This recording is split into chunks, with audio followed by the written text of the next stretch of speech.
अम्मा बाद अस्तगफिरुल्लाह ली व लकुम।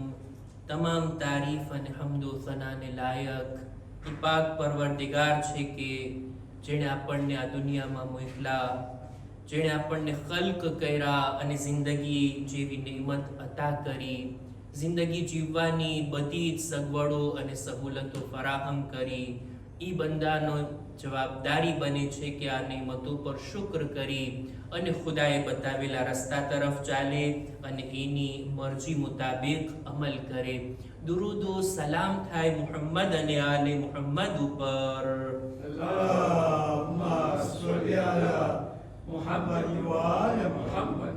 કે જેઓએ અલ્લાહ તરફથી મેળવેલી જવાબદારીને બખૂબી નિભાવ્યા અને બંદાઓની હિદાયત કરવામાં પૂરેપૂરી કોશિશ કર્યા બાદ આજ રાહની અંદર તેઓ શહાદતના દરજા ઉપર ફાઇઝ થયા. નહજુલ બલાગા આપણા ખુતબે જુમાનો વિષય છે. મૌઝૂની શરૂઆત કરું એ પહેલા પોતાની જાતને અને તમામ મુમિનીન મુમિનાતને તકવા, પરહેઝગારી, ગુનાહોથી બચવા, નેક અને દીનદાર બનવાની ભલામણ કરું છું. આ તકવા છે કે જે દુનિયામાંથી બાથું લઈ જઈ શકીએ છીએ આખિરતની અંદર અને ત્યાં આપણને કામ આવશે. નહજુલ બલાગાને આપણે ખુતબે જુમામાં બયાન કરીએ છીએ અને આજે આપણે એક નવો ખુતબો નહજુલ બલાગાનો શરૂ કરવો છે. એના પહેલા પેરેગ્રાફને તમારી સમક્ષ પહેલા રજૂ કરવું છે. આ ખુતબો છે નહજુલ બલાગાનો 23મા નંબરનો ખુતબો.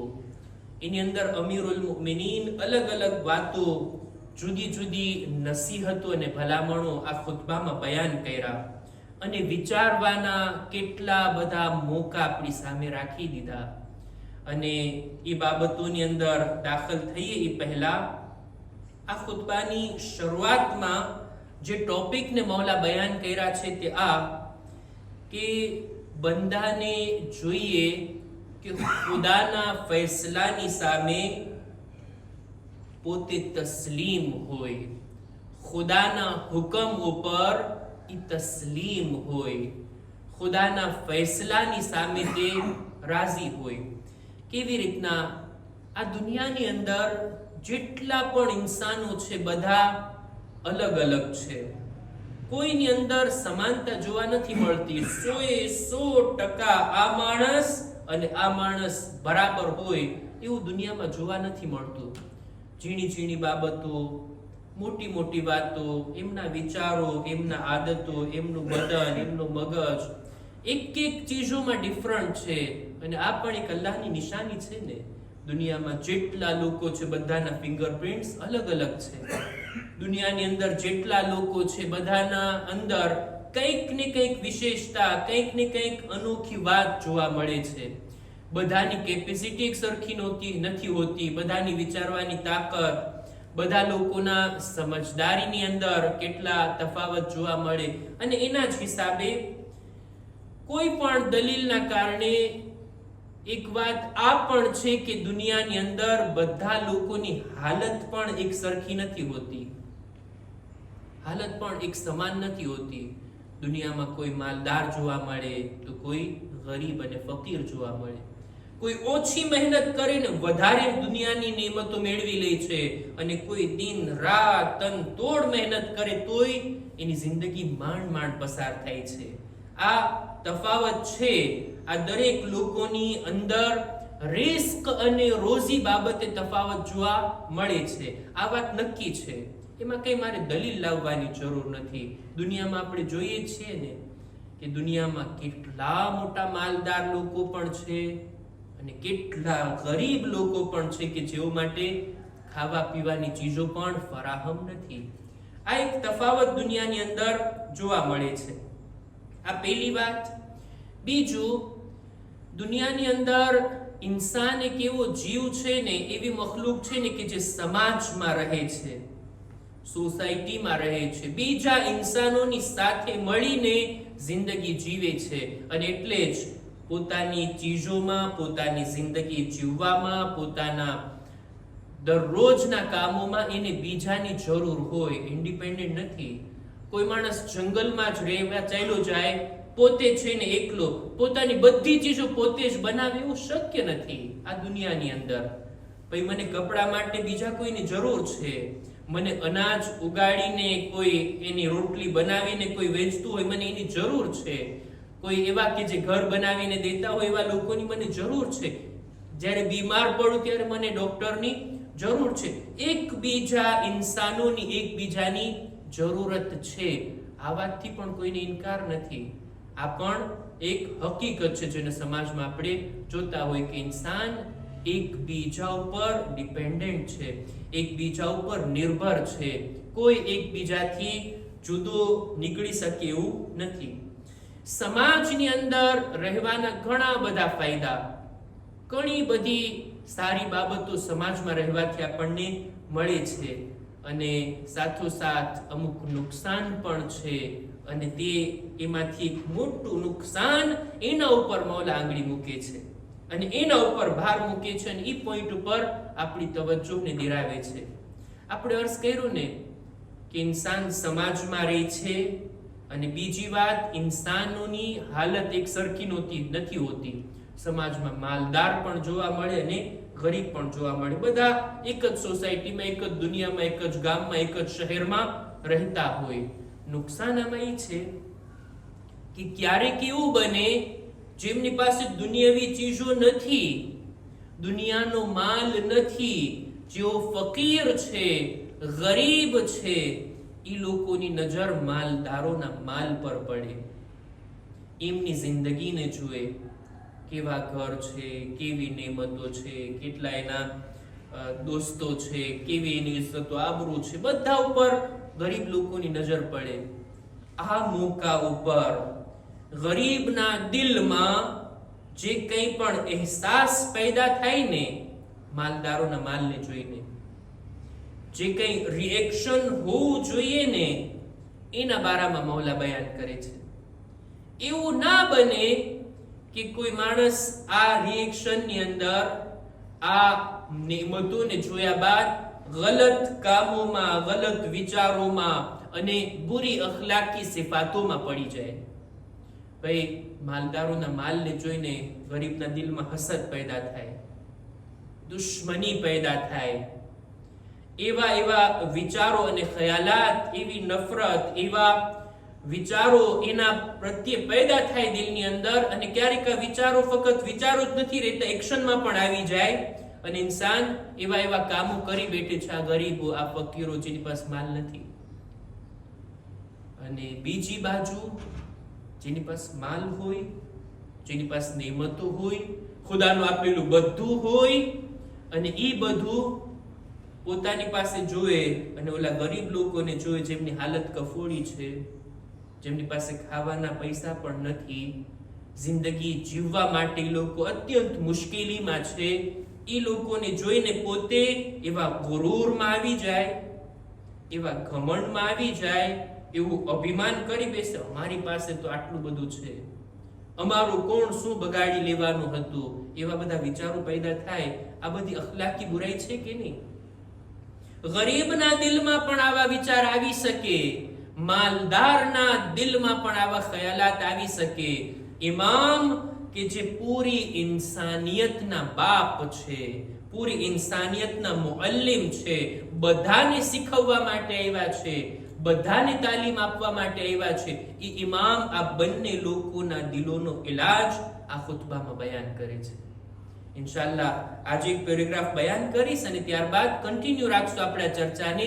નહજુલ બલાગાનો 23મા નંબરનો ખુતબો કે જેની અંદર મૌલા ઘણી બધી ડિટેલની સાથે ઘણી બધી વાતોને બયાન ફરમાવે છે. આ મોકા ઉપર જ્યારે ગરીબના દિલમાં એવા ખ્યાલાત આવવા મળે કે મારી પાસે કંઈ નથી અથવા ઓછું છે, ઓલા પાસે કેટલું વધારે છે, જ્યારે માલદારના દિલમાં ખ્યાલ આવવા મળે કે હા અમારી પાસે તો બધું છે અને ઓલા ગરીબને ઇગ્નોર કરવા લાગી જાય, એમની અવગણના કરવા લાગી જાય, સમાજમાં રહેતા, સમાજની અંદર હોવાના કારણે જે જવાબદારીઓ છે એ લોકોના પ્રત્યે ના અદા કરવામાં આવે, આવા લોકો માટે જોઈએ કે એક ખ્યાલને, એક વાતને હંમેશા ધ્યાનમાં રાખે અને તે આ કે જે કંઈ પણ તફાવત છે ને ઇન્સાનોની દરમિયાન દરેક રીતના એની અંદર રોઝી પણ આવી જાય, રિસ્ક પણ આવી જાય, આ બધા તફાવત હોવાની અંદર ખુદ ઇન્સાનનો પોતાનો રોલ હોય એના કરતા ખુદાનો રોલ છે. ખુદાએ દરેક ઇન્સાનોને એક સરખું નથી આપ્યું. ખુદાએ બધાને માલદાર ને મિલિયાર્ડર બનાવ્યા હોત, બધા કરોડપતિઓ હતા દુનિયામાં, તો શું ઇન્સાની સોસાયટી ચાલી શકતે? ઇન્સાની સમાજ આગળ વધી શકતે? ના. ખુદાએ તફાવત રાખ્યો છે. જો ઇન્સાન આ વાતને હંમેશા ધ્યાનમાં રાખે કે માલદાર એની પાસે જે કંઈ છે બધું ખુદાનું આપેલું છે, મારી પાસે કોશિશ, મહેનત, બધી તાકાત લગાડી દેવા છતાં હું આટલા જ સુધી પહોંચ્યો છું, તો એમાં પણ ખુદાનો કંઈ ભેદ છે, કંઈ રાજ છે. ઓલા આળસુ લોકોની વાત નથી કરતો, કે આળસ રાખે, ના ભણ્યા હોય, ના ગણ્યા હોય, ના કંઈ કર્યું હોય અને ગરીબ રહી જાય, તો પછી એમાં તો એમનો જ વાંક છે. પણ જો ખુદા તરફથી તફાવત છે, જેવી રીતના દરેક ઇન્સાનોની અંદર, દરેકના ઇલ્મમાં, જાણકારીમાં, સમજદારીમાં, વિચારોમાં, દરેકનું બદન, દરેકના ચામડીનો રંગ, આ બધું ખુદા તરફથી છે, એમ રિસ્કમાં તફાવત પણ ખુદા તરફથી છે.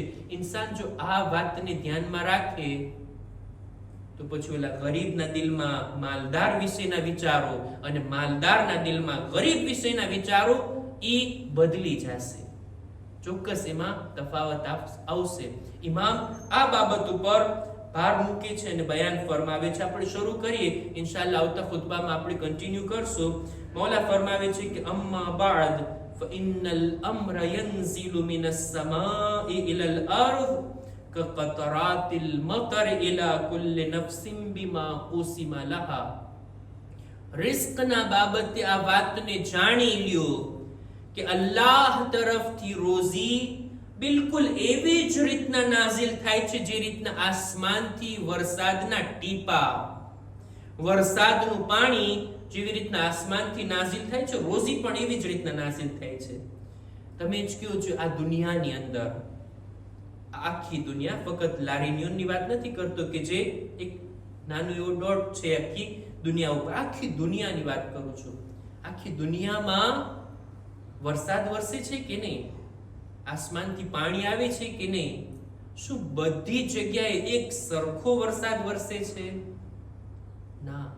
કોઈ જગ્યાએ એટલો વરસે કે પાણીની નદીઓ અને નહેરો જારી થાય, જ્યારે અમુક જમીનો એવી છે કે જ્યાં થોડોક વરસે છે, કોઈ જગ્યાએ મીડિયમ વરસે છે, બધી જગ્યાએ અલગ અલગ વરસે છે. અને જેવી રીતના મિન ઝિયાદતિન ઔ નુકસાન, ક્યાંક ઓછો ક્યાંક વધારે, એવી જ રીતના ખુદા તરફથી રોઝી છે, ખુદા તરફથી રિસ્ક છે, કોઈને વધારે કોઈને ઓછું. જેવી રીતના વરસાદ વરસાવવામાં ખુદાની કઈ હિકમત છે, મસલહત છે, ખુદાની નજરમાં કંઈક વાત છે કે આ જમીન ઉપર આટલું પાણી વરસાવું અને આ જમીન માટે થોડુંક પાણી. એવી જ રીતના દરેક ઇન્સાનોના માટે ખુદાની નજરમાં કંઈક મસલહત છે. ખુદા જાણે છે કે આ ઇન્સાન માટે બહેતર શું છે, એને વધારે માલ આપવું, વધારે રોઝી આપવું કે ઓછી રોઝી આપવું. અને આ રીતની મિસાલ બાદ ઇમામ વાતને આગળ વધારે છે કે જેને ઇન્શાઅલ્લાહ આપણે આવતા ખુતબાની અંદર રજૂ કરશું. અહેકામ અને મસાઇલની અંદર આપણી ચર્ચા હતી નમાઝે જમાતના બારામાં, અને અર્થ કર્યો કે નમાઝે જમાતમાં ઇમામે જમાતની મુતાબિઅત કરવાની છે. કોઈ જાણી જોઈને પેશ નમાઝથી આગળ નીકળી જાય, રૂકુ કરવામાં આગળ, સજદા કરવામાં આગળ નીકળી જાય જાણી જોઈને, તો એ નમાઝ એની બાતિલ છે. કોઈ માણસ પાછળ રહી જાય, એટલો પાછળ રહી જાય કે જાણે એમ કે નમાઝ, પેશ નમાઝ સજદામાં ચાલ્યા ગયા હોય અને આ હજી રૂકુ કરતો હોય, એટલો પાછળ ચાલ્યો છે, તો આવા મોકા ઉપર પણ એની નમાઝ બાતિલ થઈ જાય છે. આપણી જવાબદારી બને છે કે આપણે પેશ નમાઝની સાથે સાથે અથવા તો થોડુંક પાછળ એમ રહીને આપણે નમાઝને અદા કરીએ. પેશ નમાઝના બારામાં પણ ઘણી બધી શરતો છે કે ઇન્શાઅલ્લાહ એને પણ આપણે રજૂ કરશું કે નમાઝે જમાત પડાવનારની અમુક શરતો છે, એની રિઆયત થવી જોઈએ. એક શરત આ છે કે જો પેશ નમાઝ ઊભા નમાઝ પડાવતો હોય તો એમની પાછળ પડવા વાળા ઊભા પણ પડી શકે છે, અને કોઈ મજબૂરીના કારણે બેસીને પડતા હોય તો એ બેસીને પણ પડી શકે છે. આ તો લોજિક છે, નોર્મલ વાત કે પેશ નમાઝની પાછળ પોતે ઊભા છે, પાછળ ઊભા રહીને લોકો નમાઝ પડે છે, અમુક લોકો બેસીને નમાઝ પડે છે. પણ જો ક્યારેક એવું બને ખુદાના ખાસ્તા પેશ નમાઝને કંઈ એવો ઉઝ્ર હોય, એવી મજબૂરી આવી ગઈ કે પોતે બેઠા નમાઝ પડાવે, તો હવે એમની પાછળ જે લોકો ઊભા નમાઝ પડે છે એ લોકો ઇક્તદા નથી કરી શકતા, એ પેશ નમાઝની પાછળ નમાઝ નથી પડી શકતા. જે લોકો બેઠા પડતા હોય કોઈ મજબૂરીને કારણે, એ લોકો આ બેઠા નમાઝ પડાવે છે એની પાછળ નમાઝ પડી શકે છે. આ મસલો કિતાબમાં હતો અને મને લાગ્યું કે જાણવા માટે બહેતર છે એટલે એને રજૂ કર્યો. ઇન્શાઅલ્લાહ અમુક નમાઝ જમાતના એવા જરૂરી મસાઇલ કે જે આપણને પેશ આવતા હોય એને આપણે આવતા ખુતબામાં રજૂ કરશું. ખુદાની બારગાહમાં દુઆ ગુજારીએ, પરવરદિગારા આજના દિવસની બરકતથી અમારી ઇબાદતો, દુઆઓ, નમાઝોને તારી બારગાહમાં કબૂલ ફરમા.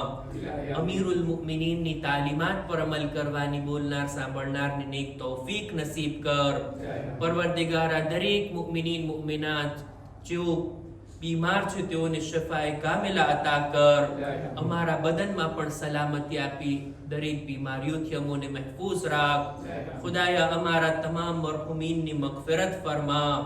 પરવરદિગારા તારી ઇબાદત કરવામાં, ગુનાહોથી બચવામાં તું અમારી મદદ કર. ઝમાનાના ઇમામના ઝુહુરમાં તાજીલ ફરમા. અમારો શુમાર એમના સાથીઓમાં કર.